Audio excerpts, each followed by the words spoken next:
Hey guys, Skylar here from the Mint Change You Can Wear. Today we're going to be talking about the punches and the dies that I use. I've been getting a lot of questions just lately on people asking if I sell them or anything like that. No, I don't sell them. It's just too easy for a machine shop to make these, and you don't need a middleman, in between you and the tools. So I'll give you some of the measurements and everything today. The key thing, I'm going to start with the dies. The key thing with these dies is that pitch inside of there.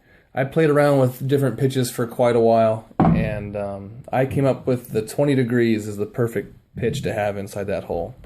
And the reason I came up with that is a lot of my jeweler's dies that come off of the sizing tools are all 20 degrees. So that's got to tell you something. And I know when I got this bigger die, I made it.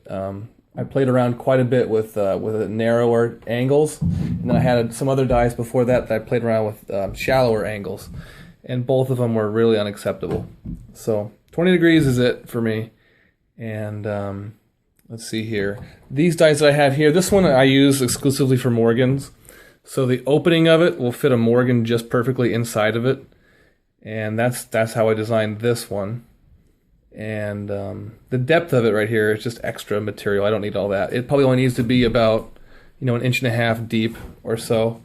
I don't use the rest of it. So there's that, and it's all made with 3-inch goods. So these are all 3-inch. All of them are the same. Exactly the same stock that's being used for all of them. So those are 3-inch goods. Like I said, this one will fit a Morgan, so if you're going to be bringing these to a machine shop to have them sized, bring a Morgan with you. Make sure they can measure it right there. This is my larger one. Like I said, it's 3-inch goods, 20-inch pitch for the angle, and let's see here, it's 1.5 inches opening in here. So that opening is 1.5 inches, and I believe this is only got 1 inch of depth on it. So there's the specifics on that one. That's my larger one that I use for $half. That's the one I used in the $half video. And this is the smaller one I use in the $half video here. So this one's only got about 3/4 of an inch as far as depth that way. Same 20 degree pitch. And the opening here is going to be 1.25 inches. So now we're on to the punches. The punches are pretty simple also. No sense in over-engineering something that needs to be simple. So all I did was, these punches came out of that Harbor Freight punch and die set, but any machine shop should be able to make them just fine for you. So the two sizes that I use the most are 1/2 inch and 5/8. I also have a 7/16 punch that I hardly ever use, so I didn't even show it, but you can make a 7/16 if you wanted to. You could also make one bigger than 5/8. Every now and again I'll use a 3/4 hole, so on Morgans. It'd be nice to have a punch and die for that, but I don't. So I just do that by hand with the Harbor Freight set. So these are made with 1 and 3/4 goods. So these all come off the same, same piece of material also. And these have been tool hardened also. So there's that. And like I said, these are 1/2 inch punches, and they're actually just slightly less than 1/2 inch. They're 0.49 inches, and the hole is exactly 0.5. And when it comes to these indentions for your $half or quarters, bring an uncirculated coin with you. Have them measure an uncirculated coin, so that way when it goes in, it fits without any wiggle at all, and that's what you want. So when you do go find a $half that's more worn, like you're going to use a Walking Liberty or something, highly unlikely you're going to be using one that's uncirculated, so you're going to have a little bit of wiggle in there, and that's no problem, because you come by with, a little piece of tissue paper, like I said, and you'll cut off a piece and stick it on there, and then push your coin into that, and that'll keep it centered in a slightly larger hole. So I always do it, I have 2 coins in each die. This is a 1/2 inch punch, so one side's going to be the $half, and then the other side will be the 1/4. I have another 1/2 inch punch one here, and one side is a presidential dollar, and the other side's a Morgan dollar.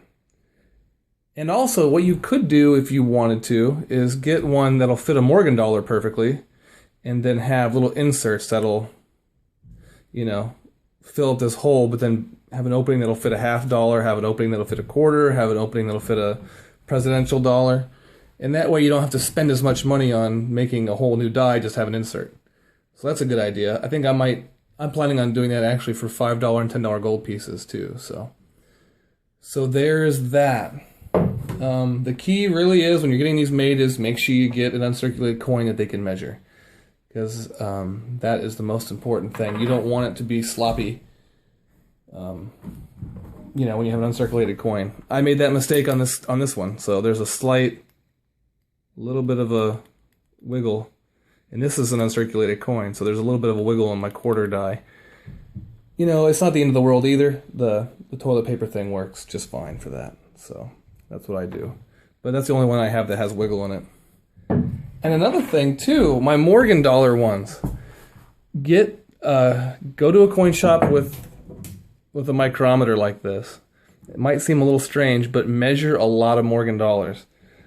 There seems to be more variation in the coins when they're older. I don't know if that's just me or what, but not all Morgans are created equally. And I made all these dies with the assumption that I had the right size for a Morgan, and some of them are kind of tight in this die. So sometimes I'll have to get a Morgan and I'll just do it by hand instead of being able to punch it, which is kind of frustrating because I think I spent $100 each for those punch and dies.